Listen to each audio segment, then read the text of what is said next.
மத்திய தொழில் பாதுகாப்பு படையின் சார்பில் கடலோர பகுதியில் பாதுகாப்பை உறுதிப்படுத்தும் வகையில் வந்தே மாதரம் 150ஆம் ஆண்டு விழாவினை முன்னிட்டு கொல்கத்தாவில் இருந்து கன்னியாகுமரி வரை மத்திய தொழில் பாதுகாப்பு படை சார்பில் நடைபெறும் சைக்கிள் விழிப்புணர்வு பேரணி நடைபெற்று வருகிறது. இந்த பேரணி நாகை மாவட்டத்திலே வந்தடைந்தது. அவர்களுக்கு நாகை மாவட்ட பொதுமக்கள் சார்பில் நாகை செல்லூர் அரசு கலைக்கல்லூரியில் வரவேற்பு அளிக்கப்பட்டது.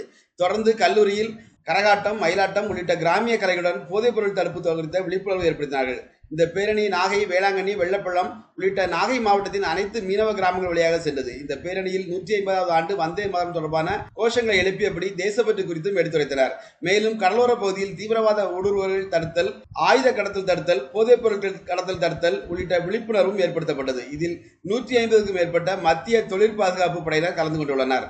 தேசிய யுனானி மருத்துவ தினம் ஒவ்வொரு ஆண்டும் பிப்ரவரி 12ஆம் தேதி கொண்டாடப்படுகிறது. சுதந்திர போராட்ட வீரர் ஹக்கீம் அஜ்மல் கான் அவர்களின் பிறந்த நாளினை நினைவு கூறும் வகையில் யுனானி மருத்துவ தினம் கொண்டாடப்படுகிறது. மத்திய ஆயுஷ் அமைச்சகத்தின் கீழ் யுனானி மருத்துவத்திற்கான தினம் 2017ஆம் ஆண்டு முதல் பல்வேறு நிகழ்ச்சிகளுக்கு ஏற்பாடு செய்யப்பட்டுள்ளது. இந்த நிலையில் நாகை மாவட்டம் உலக புகழ்பெற்ற நாகூர் தர்காவில் தேசிய யுனானி மருத்துவ தினத்தினையொட்டி நாகை மாவட்ட தலைமை சித்த மருத்துவத்துறை மருத்துவர்களால் சிறப்பு முகாம் நடைபெற்றது. நாகூர் தர்காவின் அலங்கார வாசல் நடைபெற்ற இந்த சிறப்பு மருத்துவ முகாமில் நாகூர் தர்காவிற்கு வருகை தந்துள்ள பக்தர்கள் மற்றும் பொதுமக்கள் திரளாக கலந்து கொண்டு மருத்துவ உதவிகளை பெற்றுக் கொண்டனர். இதுபோல ஒரே பூமி ஒரே ஆரோக்கியத்திற்கான யுனானி மருத்துவம் குறித்து எடுத்துரைக்கப்பட்டது. மத்திய ஆயுஷ் அமைச்சகம் மூலமாக வழங்கப்படும் பாரம்பரிய மருத்துவத்திற்கான முக்கியத்துவம் மற்றும் விழிப்புணர்வு முகாம்கள் குறித்தும் எடுத்துரைக்கப்பட்டது. இதில் மருத்துவர்கள், செவிலியர்கள் உள்ளிட்ட பலரும் கலந்து கொண்டனர்.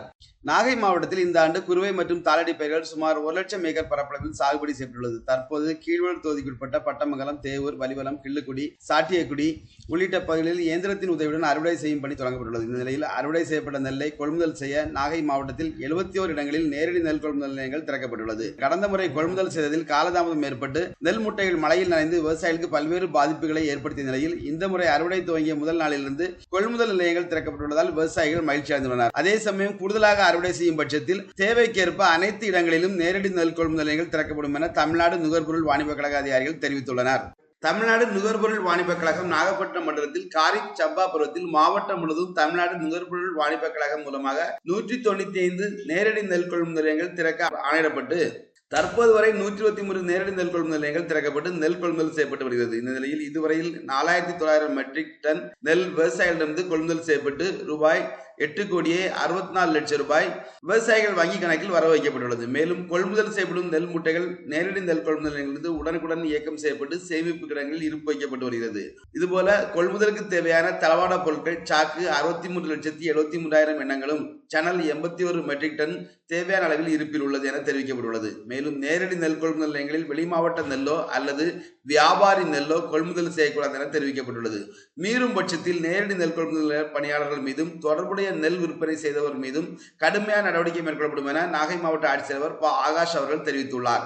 நாகை மாவட்டம் குறுக்கத்தியில் விவசாய விளைபொருட்களை மதிப்பு கூட்டிய பொருட்களாக மாற்றி சந்தைப்படுத்தும் முறைகள் குறித்து வேளாண் மகளிருக்கு அறுவடைக்கு பின் தொழில்நுட்ப பயிற்சி தமிழ்நாடு வேளாண் பல்கலைக்கழக வேளாண் கல்லூரியில் வழங்கப்பட்டது.